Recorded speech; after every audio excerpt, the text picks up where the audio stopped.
அனைவருக்கும் வணக்கம். இன்று இங்கு கூடியிருக்கும் நீங்கள் இப்போது எந்த வகையான காத்திருப்புக்குள் வாழ்ந்து கொண்டிருக்கிறீர்கள்? ஏன் நான் மட்டும் தாமதமாகிறேன்? அல்லது ஏன் இந்த சோதனைகள் எனக்கு மட்டுமே வருகின்றன என்று நினைத்து கைவிடும் விளிம்பு வரை செல்லும் அந்த மனச்சோர்வூட்டும் உணர்வு உங்களுக்கு தெரியும். குறிப்பாக எல்லாமே ஒரே கிளிக்கில் தீர்க்கப்படும் இந்த அதிவேக யுகத்தில் இந்த மெதுவான காத்திருப்பு இன்னும் கடினமானது. ஆனால் நீங்கள் கைவிட விரும்பும் அளவுக்கு கடினமான அந்த காத்திருப்பின் மத்தியில் ஒரு அற்புதம் மறைந்திருந்தால் என்ன செய்வது? சகரியா ஒரு ஆசாரியர், எலிசபெத் அவருடைய மனைவியாக இருந்தார். வேதாகமம் அவர்கள் தேவனுக்கு முன்பாக நீதியுள்ளவர்களாகவும் குற்றமில்லாமல் நடந்தவர்களாகவும் வாழ்ந்ததாக சொல்கிறது. லூக்கா 1:6. ஆனாலும் அவர்களின் வாழ்க்கையில் ஒரு தீர்க்கப்படாத பிரச்சனை இருந்தது. அவர்களுக்கு பிள்ளை இல்லை. வசனம் 7.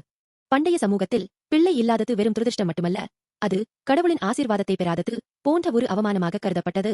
அவர்கள் எவ்வளவு நீதியுடன் வாழ்ந்தாலும் இந்த குறைபாடு நிரப்பப்படவில்லை. ஆனால் அவர்களின் காத்திருப்பு வீண் போகவில்லை. சகரியா ஆலயத்தில் தூபம் காட்டிக் கொண்டிருந்த அதே தருணத்தில் ஒரு தேவதூதன் தோன்றி, சகரியாவே, பயப்படாதே, உன் ஜெபம் கேட்கப்பட்டது, உன் மனைவி எலிசபெத் உனக்கு ஒரு மகனை பெறுவாள் என்று சொன்னார். வசனம் 13. இந்த காத்திருப்பு என்ற மண்ணில் உண்மையான வாஞ்சை என்ற விதை வளர்ந்து கொண்டிருந்தது. நாம் விரக்தி என்று நினைத்த அந்த வெற்றிடம், நான் பின்தங்கிவிட்டேன் என்று உணர்ந்த அந்த நேரங்கள் உண்மையில் ஒரு அற்புதத்தை உள்ளடக்கியிருந்தன. இன்று நாம் உடனடித்தனத்தின் அடிமைகளாக இருக்கிறோம். உடனடி முடிவுகளையும் விரைவான வெற்றிகளையும் விரும்புகிறோம். இன்ஸ்டாகிராம் ஊட்டங்கள் வெற்றி கதைகளால் மட்டுமே நிரம்பி வழிகின்றன. ஆனால் உண்மையான அர்த்தமுள்ள மாற்றமும் வளர்ச்சியும் காத்திருப்பில்தான் மலர்கின்றன. மிக முக்கியமாக சகரியா மற்றும் எலிசபெத்தின் தனிப்பட்ட அற்புதம் அதோடு முடிந்துவிடவில்லை.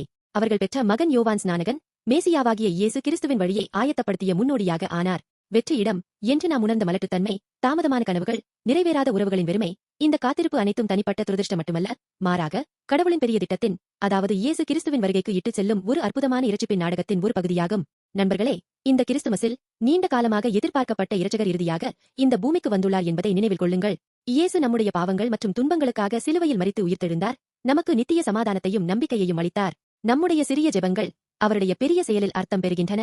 கடவுளின் நேரம் ஒருபோதும் தாமதமாவதில்லை. மாறாக அவர் நம்முடைய மிகவும் உண்மையான நேரத்தில் மிகவும் பொருத்தமான வழியில் செயல்படுகிறார். இன்று உங்கள் கடினமான காத்திருப்பு காலத்தை கடவுளின் பெரிய இரட்சிப்பின் திட்டத்துடன் இணைக்கவும். நீங்கள் இயேசு கிறிஸ்துவை நம்பி அவருடைய கிருபையை பெறும்போது ஒவ்வொரு காத்திருப்பு காலமும் மகிழ்ச்சியின் கனியாக மாறும்.